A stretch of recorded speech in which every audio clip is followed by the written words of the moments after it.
अल्हम्दुलिल्लाहि रब्बिल आलमीन नहमदुहु व नुसल्ली अला रसूलिहि करीम अम्मा बाद फ़अऊज़ु बिल्लाहि मिनश शैतानिर रजीम बिस्मिल्लाहिर रहमानिर रहीम यसअलुहु मन फिस समावाति वल अर्द कुल्ल यौमिन हुवा फ़ी शान फ़बिअय्यि आलाइ रब्बिकुमा तुकज़्ज़िबान सदक़ल्लाहुल अज़ीम।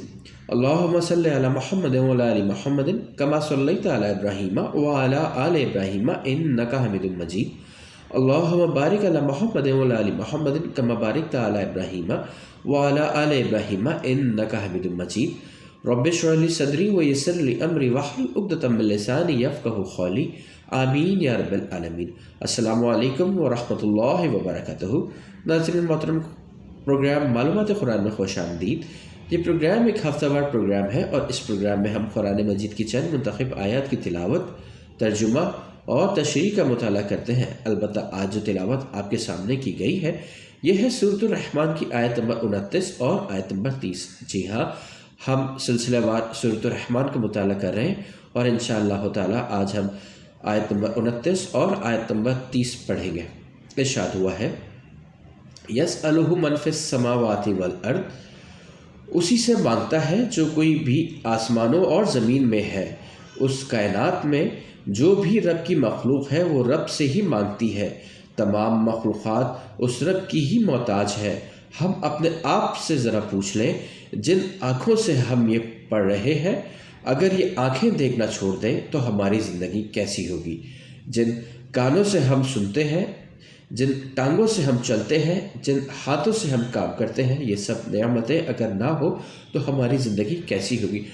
गौर करने वाली बात है, जिन आँखों से हम पढ़ते हैं, ये आँखें अगर काम करना छोड़ जाएं तो हमारी ज़िंदगी कैसी होगी। ये कान जो हमारे पास है, ये कान अगर काम करना छोड़ जाएं तो हमारी ज़िंदगी कैसी होगी।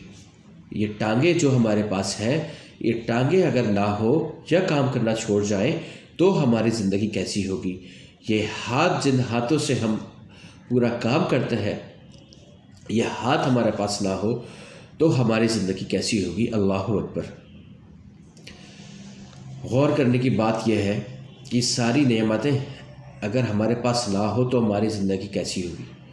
ये बहुत ज़्यादा गौर करने की बात है और हम इन नेमतों का कितना शुक्र अदा करते हैं। इन आँखों से कितना अल्लाह ताला का काम करते हैं, इन आँखों से कितना अल्लाह ताला का शुक्र करते हैं, इन कानों से कितना अल्लाह ताला के लिए काम करते हैं, इन कानों से कितना अल्लाह ताला का हम शुक्र करते हैं, इन टांगों को कितना अल्लाह ताला के लिए इस्तेमाल करते हैं, यानी इन टांगों से हम कितना अल्लाह का शुक्र अदा करते हैं, इन हाथों से हम कितना अल्लाह के लिए काम करते हैं और इन हाथों से हम कितना अल्लाह ताला का शुक्र अदा करते हैं। ये मेरे और आपकी गौर करने वाली बात है। आगे इरशाद हुआ है, कुल्ला यौमिन हुआ फ़ी शान, हर दिन वो एक नई शान में है।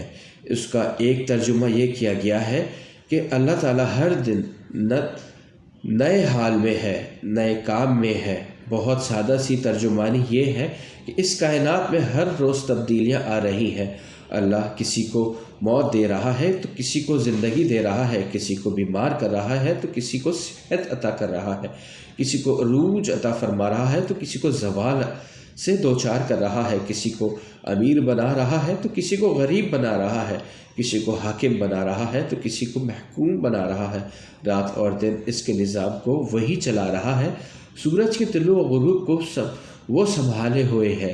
ये कायनात वसी होती जा रही है और अल्लाह की अज़ान से ही इसका पूरा निज़ाम चल रहा है। लिहाजा हर आन अल्लाह ताला की एक नई शान है, हर आन अल्लाह ताला की एक नई कुदरत का ज़हूर हो रहा है, हर आन अल्लाह की नई कुदरत का पहलू सामने आ रहा है। सदियों पहले का इंसान सादा अंदाज से इन चीज़ों को समझता था। आज के इंसान की कुछ मालूमात बढ़ गई है। आज बायोलॉजी के मसनूआत पर जाकर स्टडी की जाए, इंसान अपने वजूद पर गौर करे, इंसान के जिस्म में हर रोज़ तकरीबन 1 खरब खुलिये मरते हैं और इनकी जगह उतने ही नए खुलिये पैदा होते हैं। फिर इंसान की एक एक अज़ू के फंक्शन को देखा जाए, दिल का निज़ाम तनफ़ुस, ये सब कौन चला रहा है। इंसान के अंदर अल्लाह सुब्हान ताला की कुदरत के नत नए पहलू सामने आ रहे हैं। उस तरह कुरान मजीद पर गौर कर लें तो 14 सदियों से तहक़ीक़ और गौर व फ़िक्र करने वाले اس پر غور و فکر کر رہے ہیں، لیکن اس کے باوجود حکمت کے نئے نئے پہلو سامنے آ رہے ہیں۔ ایک حدیث مبارکہ میں اللہ کے نبی صلی اللہ علیہ وسلم نے ارشاد فرمایا، اس قرآن حکیم کے عجائبات کبھی ختم نہیں ہوں گے۔ قرآن تعلیمات کے اندر جو حکمت پوشیدہ ہے، ان کے نت نئے پہلو کبھی ختم نہیں ہوں گے۔ اس پر غور و فکر کرنے والے، تحقیق کرنے والے کبھی سیر نہیں ہوں گے۔ کوئی کہہ دے کہ ہم نے قرآن کی فلاں صورت کے سمجھنے کا حق ادا کر دیا ہے، یہ ممکن نہیں۔ یہ سب اللہ کی قدرت کی نشانیاں ہیں، اور ہر روز اس عظیم رب کی ایک نئی شان ہے۔ ارشاد ہوا ہے، فَبِأَيِّ آلَاءِ رَبِّكُمَا تُكَذِّبَانِ، تو تم دونوں اپنے رب کی کون سی نعمتوں کو جھٹلاؤ گے؟ اللہ کی اذان سے یہ کائنات ہے، اللہ کے اذان سے اس کائنات کا فنکشن ہے، اللہ کے اذان سے یہ مخلوق پیدا ہوئی ہے، اور اللہ ہی کے اذان سے اس مخلوق کی زندگی کا تسلسل برقرار ہے۔ تمام نعمتیں اسی رب نے پیدا فرمائیں، اور ان تمام نعمتوں سے استفادہ کی توفیق بھی اسی عظیم رب نے عطا فرمائی۔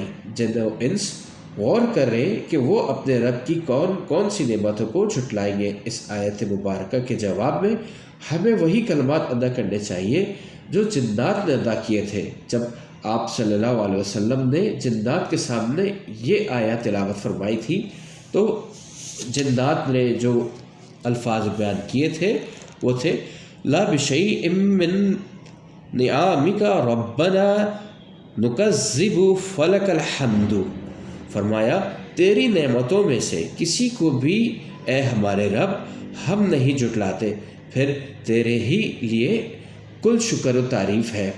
اللہ تعالی ہمیں بھی یہ توفیق عطا فرمائے کہ ہم بھی اللہ تعالیٰ کی تمام نعمتوں کو شکر ادا کریں، اور مسلسل شکر ادا کریں۔ اللہ تعالیٰ نہ جانے کون سی نعمت ہم سے کب لے لے۔